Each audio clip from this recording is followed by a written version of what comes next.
J'ai même pas envie de vous dire la teneur, mais quand il salit la femme d'Anis Rahmani, il salit sa mère, il le traite de tous les noms, et notamment de rat, c'est des injures, des diffamations, c'est à l'infini.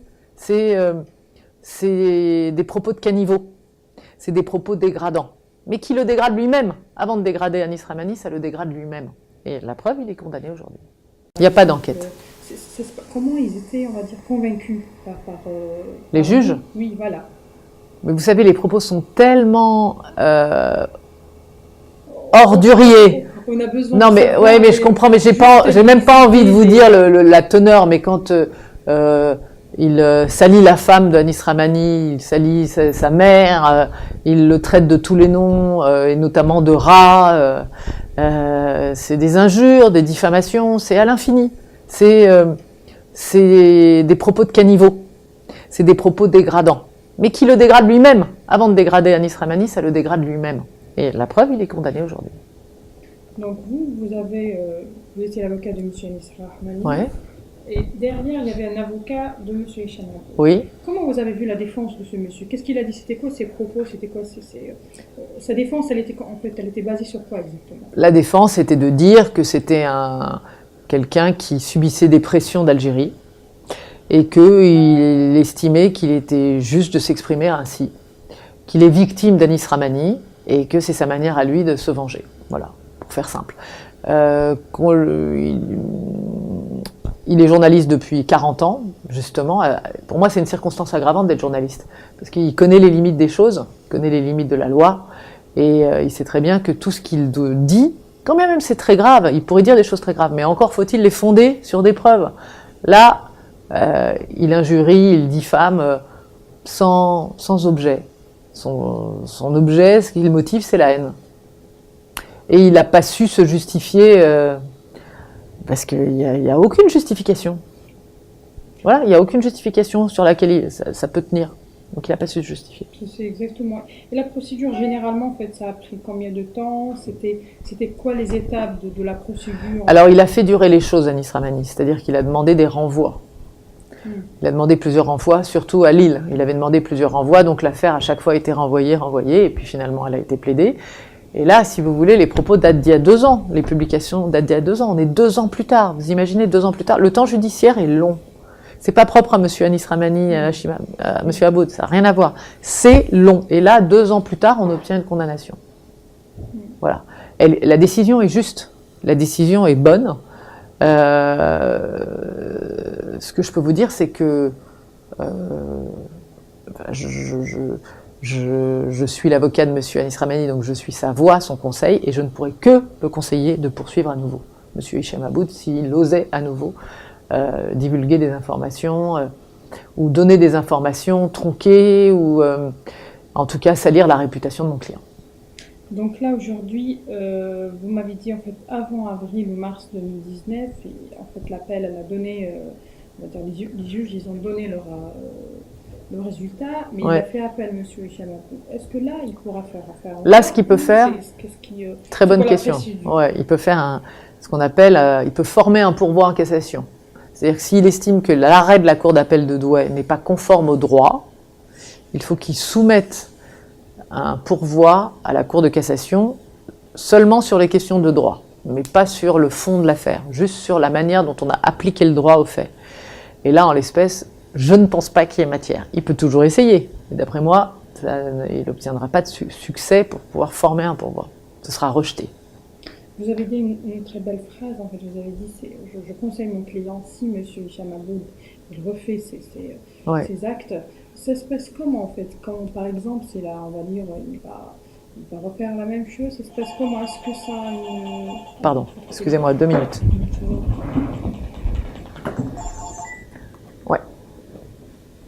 Véronique Legendre, c'est qui déjà dans quoi?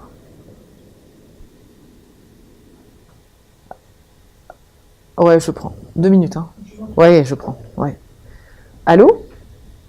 Bon. Oui, bonjour.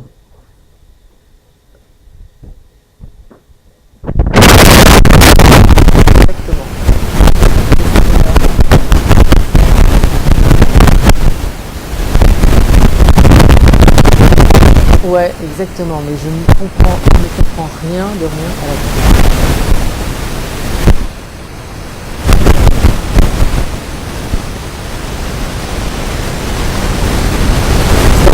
Quels sont les chartes, etc. J'ai pu avoir une sorte de photographie des choses et comment je vais ma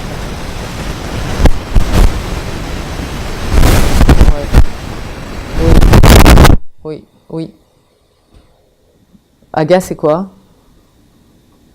Oui, oui, j'ai ça. Mm.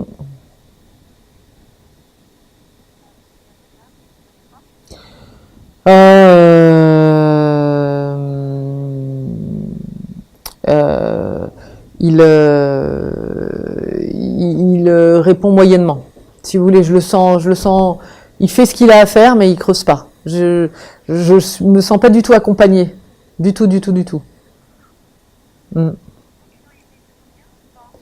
Ça dépend. Attendez, quittez pas. Je réponds juste, ne quittez pas. Marie-France, je peux te rappeler dans 3 minutes? Ouais, ouais,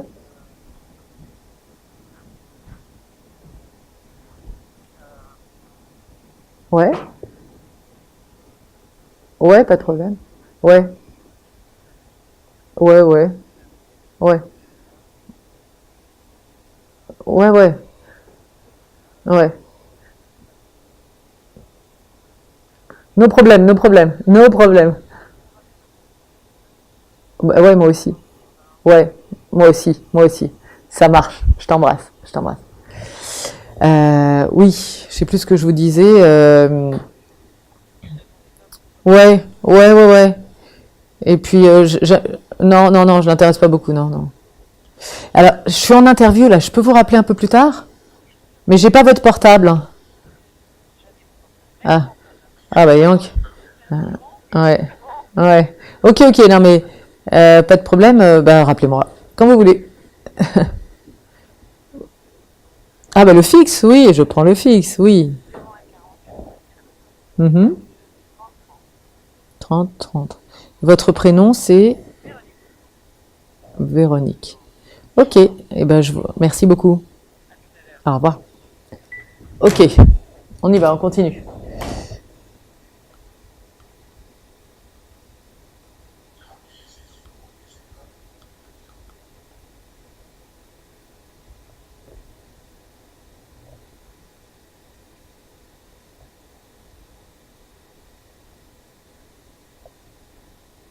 Ok,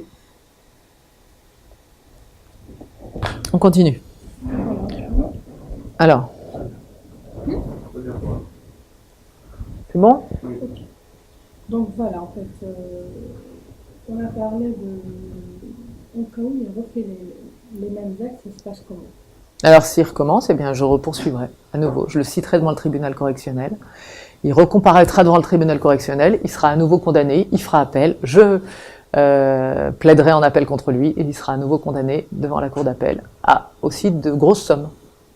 Et moi, je vais faire évidemment exécuter les décisions et j'irai jusqu'au bout pour que mon client soit satisfait. Aujourd'hui, en fait, vous avez assisté à la cour d'appel de Lille. Il n'était pas présent au début, il était présent à la Ouais. deuxième. Comment vous avez vu ce monsieur? C'était quoi votre impression? C'était quoi ses propos? Est-ce qu'il a parlé? Il n'a pas parlé? Si, si, il s'est absolument exprimé. Il tenait absolument à être là devant la cour d'appel de Douai. Il tenait à se défendre, à justifier les raisons pour lesquelles il tenait ses propos diffamants à l'égard d'Anis Ramani. Maintenant, ça vaut ce que ça vaut, c'est-à-dire rien. Les magistrats l'ont pas du tout suivi, n'ont pas du tout estimé que il avait le droit de se venger ou de dire des méchancetés ou à l'égard de M. Ramani. Aucunement, sur aucun fondement, aucun. Qu'est-ce que vous avez... On lui a reconnu en fait aucune excuse. Aucune excuse. Les juges, Ouais. ils ont... Les juges ont estimé qu'il n'y avait aucune excuse à tenir les propos qu'il tient. C'est juste blessant et la volonté de faire mal, la volonté de nuire. Ce n'est que la volonté de nuire qui l'anime. Aujourd'hui, on va dire en fait, en France, on a le droit de la liberté, comme vous avez dit. Oui. Mais parlez-nous en fait de ces lois qui disent stop Ouais. des choses pareilles. Alors, il faut savoir que la loi en matière de liberté d'expression en France, elle est très très ancienne. Elle date de 1881, Vous imaginez, 1881. C'est la même. Et on estime qu'en fait, on peut dire beaucoup de choses. On est libre de dire ce qu'on veut, avec deux limites. La diffamation et l'injure, de manière générale, si vous voulez. On ne peut pas non plus inciter à la violence ou inciter au terrorisme. On n'a pas le droit. Et ça, c'est pas de la diffamation, c'est pas de l'injure. Mais bon, si on met de côté les cas de violence, d'incitation à la violence ou d'incitation au terrorisme, ou de violence de toutes sortes, le droit commun de la liberté de la presse, c'est la diffamation et l'injure. Le principe est que la diffamation, c'est tout fait qu'on peut vous imputer qui porte atteinte à votre honneur et à votre réputation, et dont on ne peut justifier. C'est-à-dire que la manière de se dédouaner d'un procès en diffamation, c'est de prouver soit que ce qu'on a dit était vrai, soit que ce qu'on a dit était de bonne foi. Et là, en l'occurrence, il n'a ni dit, évidemment, ce qu'il a dit n'était pas vrai, ce que M. Aboud a dit n'était pas vrai, et par ailleurs, il n'a certainement pas dit de bonne foi. Voilà. Qu'est-ce qui vous a marqué le plus dans cette affaire ? La dureté des propos litigieux. La dureté. Si vous voulez, même quand j'ai plaidé, j'ai pas plaidé sur le tout. Tellement, on n'avait même pas besoin. J'avais même pas besoin de plaider sur le tout. Ça servait à rien, si vous voulez. Je picorais dans les propos litigieux, je prenais quelques mots et ça suffit pour éclairer le tribunal ou la cour de la réalité de la volonté de M. Aboud. Ça a suffi. Parfait, merci. Merci d'être présenté là. Il va prendre juste... Alors, il a fait durer les choses, Anis Rahmani, c'est-à-dire qu'il a demandé des renvois. Il a demandé plusieurs renvois, surtout à Lille. Il avait demandé plusieurs renvois, donc l'affaire a chaque fois été renvoyée, et puis finalement elle a été plaidée. Et là, si vous voulez, les propos datent d'il y a 2 ans, les publications datent d'il y a 2 ans. On est 2 ans plus tard. Vous imaginez 2 ans plus tard. Le temps judiciaire est long. C'est pas propre à M. Anis Rahmani, à M. Aboud, ça n'a rien à voir. C'est long. Et là, 2 ans plus tard, on obtient une condamnation. Voilà. La décision est juste. La décision est bonne. Ce que je peux vous dire, c'est que je suis l'avocat de M. Anis Rahmani, donc je suis sa voix, son conseil, et je ne pourrais que le conseiller de poursuivre à nouveau M. Hicham Aboud s'il osait à nouveau divulguer des informations ou donner des informations tronquées ou en tout cas salir la réputation de mon client. Ouais, il peut faire ce qu'on appelle, il peut former un pourvoi en cassation. C'est-à-dire que s'il estime que l'arrêt de la Cour d'appel de Douai n'est pas conforme au droit, il faut qu'il soumette un pourvoi à la Cour de cassation seulement sur les questions de droit, mais pas sur le fond de l'affaire, juste sur la manière dont on a appliqué le droit aux faits. Et là, en l'espèce, je ne pense pas qu'il y ait matière. Il peut toujours essayer, mais d'après moi, il n'obtiendra pas de succès pour pouvoir former un pourvoi. Ce sera rejeté. Alors s'il recommence, eh bien, je repoursuivrai à nouveau. Je le citerai devant le tribunal correctionnel. Il recomparaîtra devant le tribunal correctionnel. Il sera à nouveau condamné. Il fera appel. Je plaiderai en appel contre lui et il sera à nouveau condamné devant la cour d'appel à aussi de grosses sommes. Et moi, je vais faire évidemment exécuter les décisions et j'irai jusqu'au bout pour que mon client soit satisfait. Il s'est absolument exprimé. Il tenait absolument à être là devant la cour d'appel de Douai. Il tenait à se défendre, à justifier les raisons pour lesquelles il tenait ses propos diffamants à l'égard d'Anis Rahmani. Maintenant, ça vaut ce que ça vaut, c'est-à-dire rien. Les magistrats l'ont pas du tout suivi, n'ont pas du tout estimé qu'il avait le droit de se venger ou de dire des méchancetés ou, à l'égard de M. Rahmani. Aucunement, sur aucun fondement. Aucun. On lui a reconnu en fait aucune excuse. Aucune excuse. Les juges ont estimé qu'il n'y avait aucune excuse à tenir les propos qu'il tient. C'est juste blessant et la volonté de faire mal, la volonté de nuire. Ce n'est que la volonté de nuire qui l'anime. Alors, il faut savoir que la loi en matière de liberté d'expression en France, elle est très très ancienne. Elle date de 1881. Vous imaginez, 1881. C'est la même. Et on estime qu'en fait, on peut dire beaucoup de choses. On est libre de dire ce qu'on veut, avec 2 limites. La diffamation et l'injure, de manière générale, si vous voulez. On ne peut pas non plus inciter à la violence ou inciter au terrorisme. On n'a pas le droit. Et ça, c'est pas de la diffamation, c'est pas de l'injure. Mais bon, si on met de côté les cas de violence, d'incitation à la violence ou d'incitation au terrorisme, de violence de toutes sortes, le droit commun de la liberté de la presse, c'est la diffamation et l'injure. Le principe est que la diffamation, c'est tout fait qu'on peut vous imputer qui porte atteinte à votre honneur et à votre réputation, et dont on ne peut justifier. C'est-à-dire que la manière de se dédouaner d'un procès en diffamation, c'est de prouver soit que ce qu'on a dit était vrai, soit que ce qu'on a dit était de bonne foi. Et là, en l'occurrence, il n'a ni dit, évidemment, ce qu'il a dit n'était pas vrai, ce que M. Aboud a dit n'était pas vrai, et par ailleurs, il n'a certainement pas dit de bonne foi. Voilà. La dureté des propos litigieux, la dureté. Si vous voulez, même quand j'ai plaidé, j'ai pas plaidé sur le tout, tellement on n'avait même pas besoin. J'avais même pas besoin de plaider sur le tout. Ça servait à rien, si vous voulez. Je picorais dans les propos litigieux, je prenais quelques mots et ça suffit pour éclairer le tribunal ou la cour de la réalité de la volonté de M. Aboud. Ça a suffi.